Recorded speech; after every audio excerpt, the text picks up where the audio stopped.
शाहरा के हवाले से। ये तो थी बात जनाब श्रीनगर जम्मू कौमी शाहरा की और सफर के हवाले से, लेकिन इस सफर को मजीद आगे बढ़ाते हैं और बात करते हैं जम्मू कश्मीर इंतजामिया की, जहां पर जम्मू कश्मीर रियासत को हम देखते हैं तो तरह तरह के हमारे पास असासे मौजूद हैं और सकाफती विरसे के तहफ़्फ़ुज़ के लिए हुकूमती सतह पर कल्चरल डिपार्टमेंट और दीगर इदारे भी मुतहरिक है। ताहम खबर इस वक्त जम्मू से हम आपके सामने रख रहे हैं कि जम्मू सूबे के अंदर इन असासों के तहफ़्फ़ुज़ को यकीनी बनाने के लिए लेफ्टिनेंट गवर्नर एडमिनिस्ट्रेशन ने कई बार बड़े फैसले लिए, ताहम उन हुकूमती फैसलों की अमल दरामद सिफर के बराबर सामने नजर आ रही है। और रेस्टोरेशन ऑफ हेरिटेज साइट्स जो एक बड़ा प्रोग्राम हाथ में लिया गया था और कल्चर डिपार्टमेंट और जम्मू कश्मीर इंतजामिया के दीगर इदारों की तरफ से एक मखसूस रकम भी अलॉट की गई थी, लेकिन 31 जनवरी तक 10 साल 2023 तक जो एदाद शुमार सामने आ रहे हैं वो ये बता रहे हैं कि जनवरी 31 2023 तक इन अहम प्रोजेक्टों पर सिर्फ और सिर्फ 30% काम ही मुकम्मल हो गया है। अब ये बताइएगा कि ये जो हमारे असासे ये किन किन जिलों के अंदर थे? जम्मू के अंदर था, कठुआ के अंदर था, रामबन के अंदर था, रियासी के अंदर था, सांबा के अंदर था और उधमपुर के अंदर था। ये 6 जिले नोटिफाई किए गए थे जम्मू कश्मीर एडमिनिस्ट्रेशन की तरफ से जम्मू प्रोविंस के अंदर, जहां पर यह कहा गया था कि 18 हेरिटेज साइट्स जो हैं जी वो हाथ में ली जाएंगी और अकॉर्डिंगली ही 14.38 करोड़ रुपया रकम जो है वो मुश्किल रखी गई थी। डिप्टी कमिश्नर 6 के 6 डिप्टी कमिश्नर को पैसा दिया गया था और उन्हें यह कहा गया था कि मेंटेनेंस और दीगर चीजों के लिए एग्जीक्यूटिव एजेंसीज के साथ तालमेल बिठाकर काम को शुरू किया जाए। लेकिन अब की बार जो खबर सामने आ रही है और जो रिव्यू मीटिंग हुई है उसमें यही बात सामने आई है कि जनाब हुकूमती सतह पर हुकूमत इस पूरी कारकर्दगी से नाराज है और बाज़ाब्ता तौर पर जब हुकूमत नाराज है तो अवाम ने भी सवाल उठाए हैं जम्मू कश्मीर इंतजामिया पर कि अगर ऊपर कोई फैसला लिया जाता है तो जमीनी सतह पर उसे इंप्लीमेंट क्यों नहीं किया जाता है। अब जम्मू की बात हो रही है तो सीधे हम अपने सीनियर साथी विनोद कुमार जी के पास चलेंगे। विनोद जी, बहुत शुक्रिया सर ज्वाइन करने के लिए। कुदरती असासे हो या हेरिटेज साइट्स हमारे हो, इनको बचाना, इनको अगली पीढ़ियों तक लेना, ये हम सब की जिम्मेदारी तो बनती है, लेकिन हुकूमती सतह पर भी एक डिपार्टमेंट है, हुकूमती सतह पर भी एक पॉलिसी है जिसके तहत जम्मू के 6 अजला के अंदर साइट्स को आइडेंटिफाई किया गया। लेकिन खबर यह है आइडेंटिफिकेशन तो हुई, पैसा भी आया, लेकिन ग्राउंड जीरो की कहानी यह है कि सूरत हाल बदली नहीं, जिसके बाद इन 6 अजला की आवाम ने भी सवाल पूछे हैं कि आखिर कब तक इस तरीके से चलेगा। बिल्कुल आपने ठीक कहा गौर की जो लोग अपने ऐतिहासिक धरोहर को आप नहीं बचा सकते हैं या उन धरोहरों को मेंटेन नहीं कर पाते हैं, वो अपने आने वाली पीढ़ी को क्या लेसन देंगे। और मुझे लगता है कि जो रिपोर्ट आपने पूरी डिटेल में बताई उससे साफ जाहिर होता है कि जो एडमिनिस्ट्रेशन है उसने कहीं ना कहीं लापरवाही की है और 30% 31 जनवरी 2023 तक 30% ही खर्च हो पाया या काम हो पाया है। और बड़ी बात यह है कि कुछ जगहों पर मात्र काम भी नहीं शुरू हो पाया है और कुछ जगहों पर सिर्फ 10% ही खर्च हो पाया है।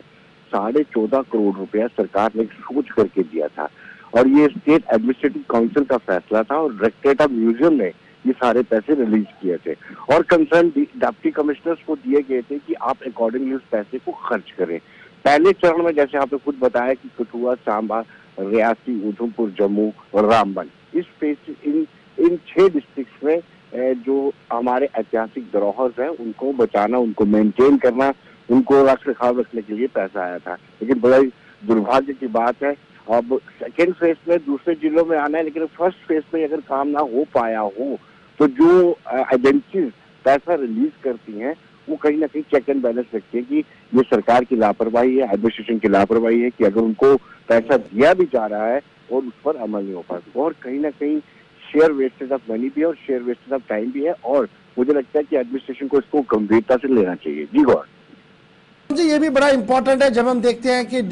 हमारे पास आर्काइव डिपार्टमेंट है, आर्कियोलॉजी डिपार्टमेंट है, म्यूजियम डिपार्टमेंट है, जिनके जिम्मे ही ये काम सौंपा गया था और उनको कहा गया था कि डिप्टी कमिश्नर्स के साथ आप कोऑर्डिनेट करिए और ऊपर कल्चर डिपार्टमेंट इसको मॉनिटर कर रहा था। लेफ्टिनेंट गवर्नर साहब का लगातार ये मन था कि ये सारी साइट्स जो है वो ब्यूटीफुल, ये खूबसूरत बने और ज़्यादा से ज़्यादा लोग वहाँ की और आकर इन्हें देखें कि हमारी हेरिटेज किस तरीके की रही है। जब हम जम्मू की भी बात करते हैं तो जम्मू की भी हेरिटेज साइट, प्रॉपर जम्मू की हेरिटेज साइट कई सालों से, यानी जब एक स्टेट हुआ करती तब भी हम सुन रहे थे। आज के दिन में जब ये कहा जा रहा है कि उन्हें सिंगल स्ट्रोक पे काम होते हैं, तो आज भी सूरत हाल वैसी है। जम्मू डिस्ट्रिक्ट की जब मैं बात करता हूँ, यहाँ पर भी कई अहम हेरिटेज साइट्स हैं। बिल्कुल गौर, अगर हम एलजी के एंड पर करें तो एलजी की तरफ से कोई इस तरह की कोई शिकायत नहीं है। उन्होंने पूरी कोशिश की है। इवन जब principal secretary to LG Niteshwar हुआ करते तो वो खुद, मुझे लगता है मैंने खुद वो उसको कवर किया था, खुद वहां पर गए थे मुबारक मंडी परिसर में। आप मुबारक मंडी परिसर का भी ध्यान देखते तो वहां पर भी इतने सुस्त रफ्तार से काम चल रहा है। उसके बाद डॉक्टर मेहता जो चीफ सेक्रेटरी है, वो भी वक्तन ऐसी हेरिटेज प्लेसेस पे जाते रहते हैं जिनको मेंटेन करने की जरूरत है। बड़ी बात यह है कि सुंदर सिंह गुरुद्वारा जो रघुनाथ बाजार के पास है, रघुनाथ मंदिर के बिल्कुल पास है, उसका भी काम जो शहर के बीचों बीच में है, उसके लिए भी फंडिंग हुई है, लेकिन उसमें भी सिर्फ 30% ही काम हो पाया। तो आप अंदाजा लगा सकते हैं कि किसी न किसी एंड पर गलती है। जैसे आपने कहा कि डिफरेंट डिपार्टमेंट इसको लुकआउट करते हैं, उनके बावजूद भी अगर पूरा जो फंडिंग हुई है, अमूमन तो हमारी ये शिकायतें रहती थी कि यूनियन गवर्नमेंट या अगर डिपार्टमेंट हमें फंडिंग नहीं करता, इसलिए हम रखरखाव नहीं कर सकते, मेंटेन नहीं कर सकते, हम रिस्टोर नहीं कर सकते, उसको हम प्रोटेक्ट नहीं कर सकते। अब जब आपके पास करीब 14.5 करोड़ रुपए की फंडिंग आई है, उसके बावजूद भी आपकी ऐतिहासिक धरोहर दरदर हो रही है, टूटने के कगार पर है, तो कहीं ना कहीं प्रशासन को जवाबदेह बनना होगा, अकाउंटेबल बनना होगा। शायद यही इस एंड है। एक तरफ से हम देखेंगे एलजी खुद तो कोशिश करते हैं, लेकिन निचले सतह पर जो काम होना चाहिए वो मुझे लगता है कि बहुत नहीं हो पा रहे। बहुत शुक्रिया विनोद जी हमारे साथ ज्वाइन करने के लिए। जी, ऑफिशियल मेमोज को और अब फाइलिंग को खंगालते हैं तो दो चीज़ें बड़ी इंपॉर्टेंट पता लगती है, और ये पता लगता है कि जो फिजिकल स्टेटस 31 जनवरी सन 2023 को दिया गया, उसमें यह कहा गया कि जनाब 30% काम किया गया जी इन रेस्पेक्ट ऑफ गुरुद्वारा सुंदर सिंह साहब, जो अभी विनोद जी हमारे बता रहे थे। उसके बाद ये भी कहा गया work yet not has been start for repair renovation of Jafar Chak मस्जिद, यानी ये एक और काम बिल्कुल जम्मू टाउन के अंदर था। फिर सांबा में जो मंदिर था और अखनूर के अंदर जो काम करना था वो तो बिल्कुल भी हाथ में ही नहीं लिया गया है, ये सूरत हाल है। फिर रामबन ज़िले, जैसे मैंने पहले कहा कि ये 6 अजला हैं जी, तो रामबन ज़िले में जो काम हुआ वो सिर्फ 10% हुआ है। वहाँ पर रेस्टोरेशन करना था घोड़ा गली गूल